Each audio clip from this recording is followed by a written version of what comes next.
How's it going, guys? DVG124, and I'm back doing the second to last Aquabats album review. I'm here doing Kooky, Spooky, in stereo, the second to last one that they have that was released. This one was released August 21st, 2020. It has 11 tracks and is 34 minutes in length. So, without further ado, let's start going over the tracks. Starting off this album strong, we have Karate Body. This song is an incredible way to start the album, and Aquabats albums often start out pretty strong, other than maybe one that I can think of. Every album starts off really strong, and this one is continuing it on with Karate Body, an incredible rock style sound that works very well, and yeah, I mean, it's a great track. I'm feeling a 10 out of 10. A strong 10 out of 10 on this one. Following that, we have No One Wants to Party. This one may have also been one of the singles leading up to this album. This one's actually a pretty decent track. It's just one of them storytelling ones, how the MC Bat Commander threw this party. No one came to the party, and he was like making excuses on why no one was there, and things of that nature. And I mean, overall as a song, it's not bad. It's actually pretty good, and I'm feeling a decent 9 out of 10 for No One Wants to Party. And then we get to another single. We have Skeleton Inside, and this one was another single leading up to the record, and this one is also an incredible track. One of the best on the on this album, actually. Skeleton Inside, very powerful, very catchy, and yeah, I'm feeling a strong 10 out of 10 for Skeleton Inside. Following Skeleton Inside, we have Bedhead, and Bedhead's more of it's still got that like rock sound and style to it, but just doesn't execute it as well as Karate Body or No One Wants to Party or Skeleton Inside. Not a bad track, but not better or really up to comparison than some of the others we've gotten so far, so I'm giving it a light 8 out of 10 for that one.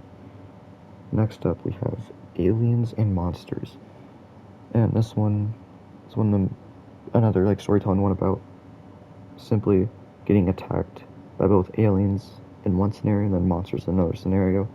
And the chorus, I think, is very powerful and very good, and it's a very entertaining song, and it sounds great. It's mixed well, it's produced well, the vocals are very well, and yeah, I mean, feeling a strong 10 out of 10 on that one. So before we move on to the next one, let's go over the previous tracks. So Karate Body was a 10 out of 10, No One Wants to Party a 9 out of 10, Skeleton Inside was a 10 out of 10, Bedhead was an 8 out of 10, and Aliens and Monsters was a 10 out of 10.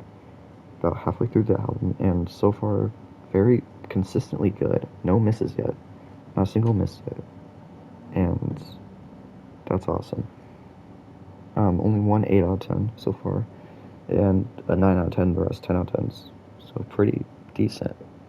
When you have an album that's 11 tracks, it's not a lot of room for error. So next up we have The Walk Off, and this one, not super crazy about it.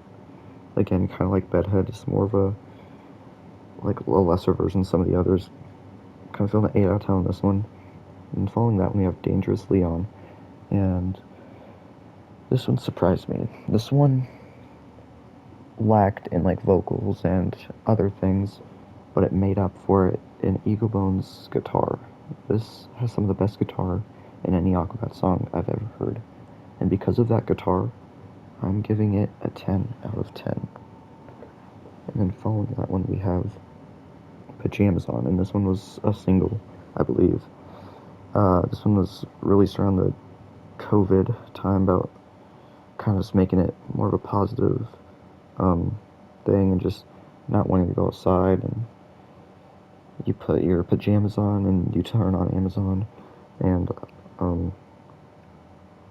yeah, it's actually a very decent track. The horns are great, and it really fits the time, and it's an amazing track. Easily, this one is an easy 10 out of 10 for me.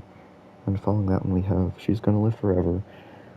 Not crazy about this one. Not crazy about this one. She's Gonna Live Forever. You know, still going for that rock style, which I appreciate and I like. So 7 out of 10 for this one. Following that one, we get another kind of mid one where we get Sneak Attack, and I'm not feeling too crazy about this one either. Another one, feeling a 7 out of 10 for Sneak Attack. And ending the album is Karate Body Part 2. Now this kind of like starts off as like a remix to the first Karate Body that started the album. And it's not horrible, but like it kind of varies, it like changes direction to do something else later on in the track, and it just